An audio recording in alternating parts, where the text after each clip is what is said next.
Sa mundo ng football, inilabas na ng Philippine Men's National Football Team ang kanilang line-up para sa susunod na laban sa AFC Asian Cup 2027 qualifiers.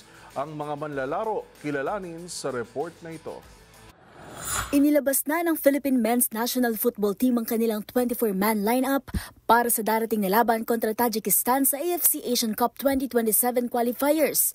Nagaganapin sa June 10 sa New Clark City Athletic Stadium sa Capas, Tarlac. Kabilang sa mga piniling manlalaro ang mga batikang defender na sina Paul at Jeff Tabinas, Santi Rublico, Jesper Nayahome, Adrian Ogilvic, Joseph Bakay, Scott Woods at Amani Aguinaldo. Sa midfield, naroon sina Sandro Reyes, Randy Schneider, Manny Ott, Zico Bailey, John Lucero at Oscari Kikonen. Ang laban kontra Tajikistan ay kalawang match ng Pilipinas sa third round ng qualifiers. Nauna nang tinalo ng Azkals ang Maldives sa score na 4-1 noong Marso. Ang mga laban sa third round ay ginaganap sa home and away format kung saan ang mananalo sa bawat grupo ay aabante sa 2027 AFC Asian Cup. Ang laban sa June 10 ay gaganapin sa natural grass field ng New Clark City Athletic Stadium.